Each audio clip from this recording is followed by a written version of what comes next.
ओम श्री गुरवे नमः। उपस्थित भाइयों बहनों,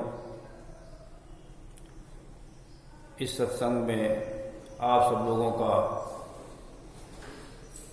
भाव भरा स्वागत है।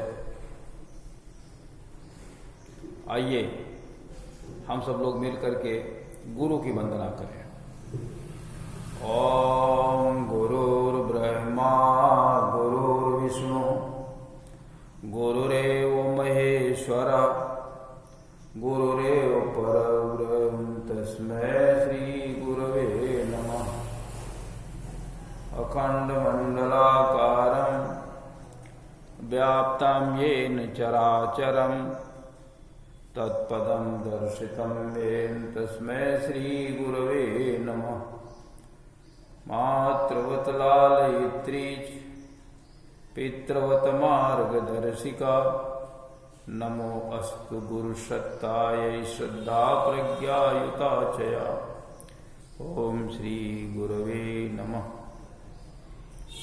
भगवान श्री कृष्ण का ध्यान करें। ओम वसुदेव सुतं देवं कंसचारूरमर्दनम् देवकी परमानंदं कृष्णं वंदे जगद्गुरुम्। ओम श्री कृष्णाय नमः। सद्बुद्धि की देवी गायत्री का हम सब लोग ध्यान करें। प्रकाश रूप परमात्मा से प्रार्थना करें कि हमारी बुद्धि को सन्मार्ग की ओर प्रेरित करें।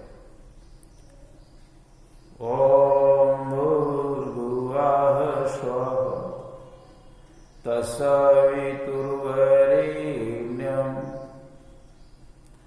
भर्गो देवस्य धीमहि धियो यो नः प्रचोदयात्। बोले वेद माता गायत्री की जय। आइए कल्याणकारी देवता रुद्र रूप में त्रयंबकम जी से प्रार्थना करें कि सभी लोग निरोग रहें, सभी लोग स्वस्थ रहें, दीर्घायु हों। ओम त्रयंबकम यजामहे सुगंधिं पुष्टिवर्धनम् उर्वारुकमिव बंधनान् मृत्योर्मुक्षीयमामृता। बोलिए त्र्यंबकम भगवान की जय। उपस्थित भाइयों बहनों, पिछले दिन हम चर्चा कर रहे थे कि पार्वती जी शिव जी से पूछ रही हैं कि आपके ये राम कौन है, आप उनकी कथा सुनाइए। पार्वती जी कहती हैं शिव जी से कि तुम पुनि राम राम दिन राती ओ सादर जपहु अनंग राती। राम सो अवधि नृपत सुत सोई किय जय गुण यलख गति कोई।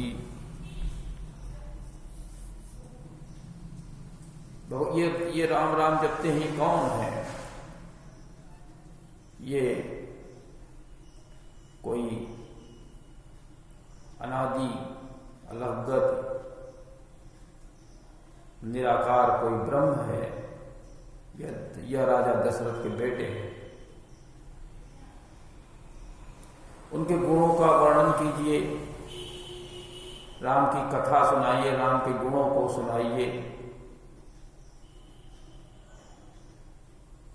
तो शिव जी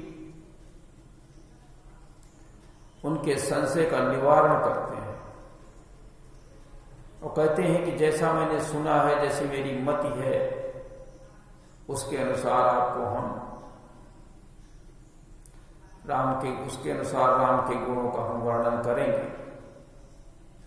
लेकिन राम के गुण इतने सुंदर हैं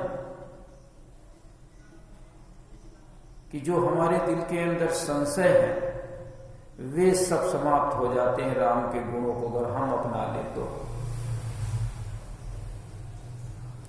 जैसे एक पक्षी पेड़ पर बैठा हो, आप ताली बजा दें तो पेड़ से पक्षी उड़ जाता है। उसी प्रकार राम के गुणों को अगर अपना लें तो सारे संशय समाप्त हो जाते हैं। हमने बहुत से संशय अपने मस्तिष्क में पैदा कर रखे हैं, जैसे कि एक संशय ये पैदा कर रखा है कि नाम जब तक जपते रहो तो यही भक्ति है। ये संशय पैदा कर रखा। लेकिन भगवान राम कहते हैं नहीं, हमारे गुणों का जप करो।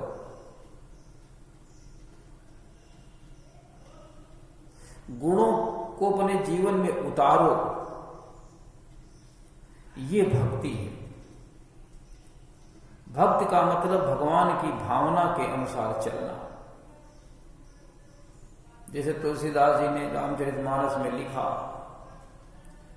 कि यही कलिकाल साधन दूजा, योग यज्ञ जप तप व्रत पूजा, राम ही सुमिरिय गाई राम ही, और संतत सुनिए राम गुण ग्राम है। राम के गुणों को सुनो, उनका मनन करो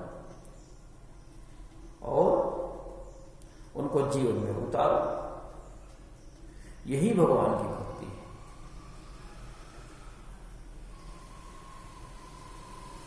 ये हमने संशय पैदा कर लिया, केवल जप किया करते बैठे बैठे बैठे बैठे। लेकिन चाहिए भगवान के गुणों को जीवन में उतारा जाए, तो ये तप कहा जाता है। तप का अर्थ है उच्च आदर्शों की प्राप्ति के लिए किया गया प्रबल पुरुषार्थ ही तप है, जैसा परम पूज्य गुरुदेव कहते हैं।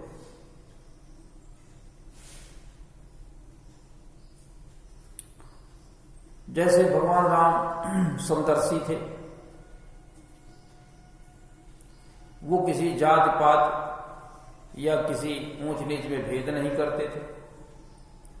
देखिए, निषाद राज को गले से लगाया, राम ने गले से लगाया, वशिष्ठ ने गले से लगाया, भरत ने गले से लगाया।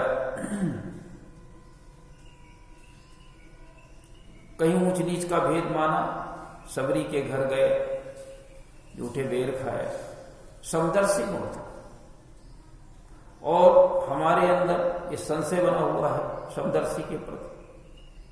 भगवान भूत वत्सल से परमार्थी थे,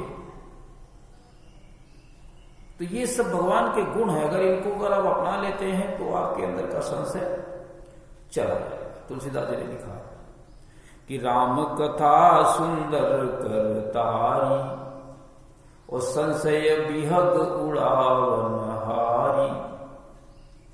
राम की कथा सुंदर करतारी है, इसे ताली बजा दे तो संशय रूपी जो पक्षी है ये उड़ जाए। तो राम के गुणों को अपनाइए, यही राम की कथा है। यही पार्वती जी जानना चाहती है कि राम के गुणों का बखान करें। तो शिव जी कहते हैं कि जैसी मेरी बुद्धि है, सुना है, वैसा मैं आपको बखान करता हूं। तुलसीदास जी ने लिखा, तदपि जथा श्रुत जसिमति मोरी, कहीं हूं देखी प्रीति यति तोरी। आपकी बहुत अधिक प्रीति देख करके मैं वो कहूंगा। और जैसा आपने कहा कि राम कौन है, तो शिव जी कहते हैं कि हमारे राम सत जो हमेशा अक्षर रहते हैं, चित हमेशा जो चैतन्य रहते हैं, जो जीवन में आनंद देने होते हैं, वो सूर्य भगवान है। तुलसीदास जी के मतानुसार कि राम प्रकाश रूप है, सूर्य के समान है। जैसा कि सूर्य के ऊपर कभी अज्ञान नहीं फटकता, रात्रि नहीं होती, या अज्ञान रूपी रात्रि नहीं होती, सूर्य के ऊपर ऐसा ही है। और हमेशा जागरूकता और तत्परता, संयमितता, जितने भी उत्तम कोटि के गुण हैं सब सूर्य में है। भगवान राम में भी ऐसे सब सारे गुण ऐसे ही थे। तो शिव जी कहते हैं कि राम सच्चिदानंद दिनेशा, और नहीं तो हम मोह निशा लवलेशा। अब राम को दिनेश के रूप में बता दिया, सूर्य के रूप में बता दिया। परंतु अगर वेद को हम देखें तो वेद में लिखा गया कि आप सूर्य की उपासना करें, क्योंकि सबसे शक्तिशाली देवता अगर कोई है तो सूर्य। सभी लोग सूर्य की उपासना करें, गायत्री मंत्र से सूर्य का ध्यान करें, सविता का ध्यान करें, प्रकाश रूप परमात्मा का ध्यान करें। और राम भी प्रकाश रूप परमात्मा का ध्यान करते थे। सारे देवी देवता प्रकाश रूप परमात्मा का ध्यान करते हैं। देवी भागवत में लिखा गया, सर्ववेद सारभूता गायत्यास्तु समर्चना, ब्रह्मादयो अपि संध्यायाम ताम ध्यायन्ति जपन्ति च। सारे देवी देवता संध्या करते हैं और प्रकाश रूप परमात्मा का ध्यान करते हैं। उसके अनुसार यहां पर यह अर्थ लगना चाहिए कि शिव जी सूर्य भगवान का ध्यान करते थे, प्रकाश रूप परमात्मा का ध्यान करते थे। अब अगर राम को ब्रह्म मान लिया जाए, प्रकाश रूप परमात्मा मान लिया जाए, तो फिर राम भी उसी में सम्मिलित हो जाते हैं। राम को आप प्रकाश रूप परमात्मा मान लें, प्रकाश रूप सूर्य मान लें, तो ये जो तुलसीदास जी ने जो चौपाई लिखी है ये पूरी तरह से पुष्ट हो जाती है और सारे लोग भी संतुष्ट हो जाएंगे। और नहीं तो हम मोह निशा लवलेशा। सूर्य के ऊपर कभी रात्रि नहीं होती और राम के ऊपर भी कभी अज्ञान की रात्रि नहीं होती। राम के ऊपर कभी अज्ञान का आवरण नहीं चढ़ता, अज्ञान रूपी रात राम के ऊपर भी नहीं होती। हमेशा ज्ञानवान गुणवान राम बने रहे हैं आदि से अंत तक। और सहज प्रकाश रूप भगवान, और हमारे जो भगवान हैं वो प्रकाश रूप दिनेश, सविता, सूर्य, प्रकाश रूप परमात्मा, प्रकाश रूप राम, ये हमारे भगवान है। इन्हीं का मैं ध्यान करता हूं। और नहीं तो हम पुनि विज्ञान बिहाना, नहीं तो हम पुनि विज्ञान बिहाना। विज्ञान बिहाना, बिहाना मतलब इसका तो एक अर्थ है सवेरा और दूसरा है आने वाला कल। इसका अर्थ यह है कि आने वाले समय में भी वहां पर अज्ञान का विकास नहीं होगा, कभी भी नहीं हो सकता। हमेशा प्रकाश रूप परमात्मा एक जैसा बना रहेगा। वहां पर रात्रि और सवेरा ये कुछ नहीं होता, वहां हमेशा सवेरा ही सवेरा रहता है। पूरे 24 घंटे वहां पर प्रकाश ही प्रकाश रहता है। इस प्रकार के हमारे भगवान हैं। हर्ष विषाद ज्ञान विज्ञान जीव धर्म अहमति अभिमान। ये सब जीवों के जो शरीर धारण किए हुए हैं मनुष्य, जीव का अर्थ शरीर धारण किए हुए मनुष्यों से है। जीव वो नहीं जो परमात्मा का अंश है, वो भी वैसा ही साफ सुथरा है जैसा कि प्रकाश रूप परमात्मा है। अब ये जो विकार है, ये जो आवरण है, ये गंदा होता रहता है। ये पर्यावरण के प्रभाव से प्रभावित होता रहता है, इसके अंदर गंदगी आती रहती है। उसी को हम आत्मा कहते हैं। जीव अंदर है, आत्मा बाहर है। आत्मा प्रकृति के प्रभाव से प्रभावित होती रहती है। सतो रजो गुण तमो गुण उसके अंदर बने रहते हैं, तीनों गुण बने रहते हैं, सत रज तम सब रहते हैं। अब किसकी अधिकता हो जाए तो उसी के अनुसार उसका जीवन क्रम चलने लगता है। जैसे एक आम ले लें आप, आम के अंदर गुठली है अंदर, और ऊपर उसके गूदा है, आवरण है उसका। खाया गूदा ही जाता है, उसी से तृप्ति होती है,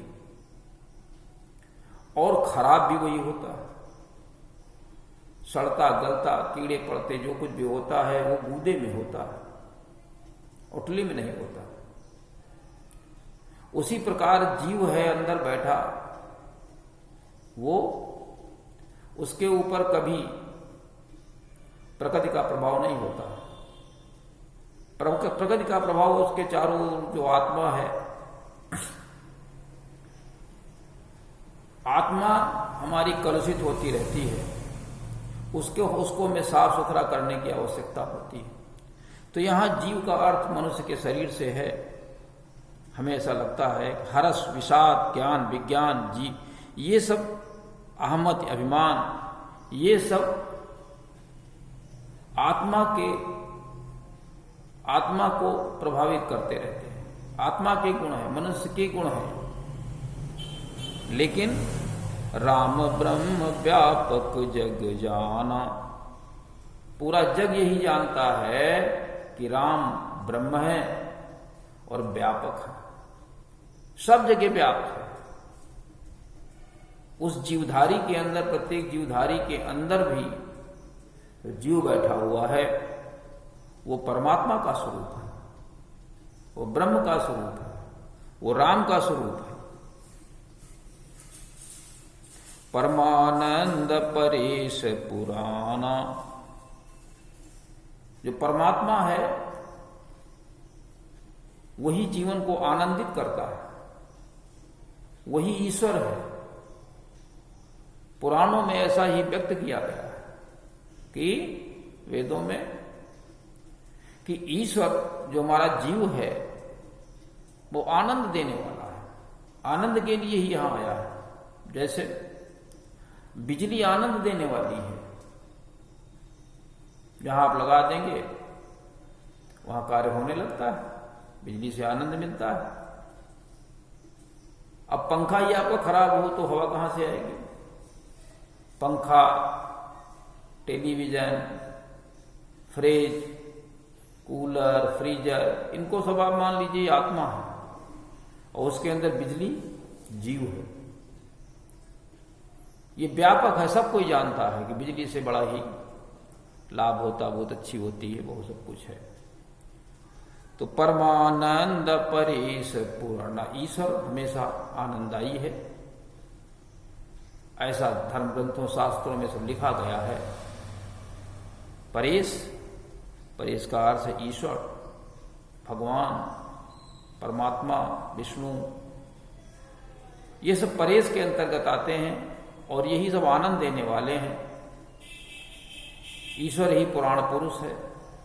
तो इस प्रकार से इस आज के कार्यक्रम से हमें क्या सीख लेनी चाहिए कि भगवान के गुणों को अपनाएं और भगवान के गुणों को हम बिना किसी संशय के अपना लें, उसे लाभ होने वाला है। और हमारे मस्तिष्क में जो संशय बैठे हुए हैं वो सब दूर हो जाएंगे। लेकिन ईमानदारी के साथ में भगवान के गुणों को अपनाएं, समदर्शी बने, पुरुषार्थी बने, परमार्थी बने, वेदविद बने, तपस्वी बने, सतोगुणी बने और अपरिग्रही बने। ये हमारे अंदर गुण होने चाहिए।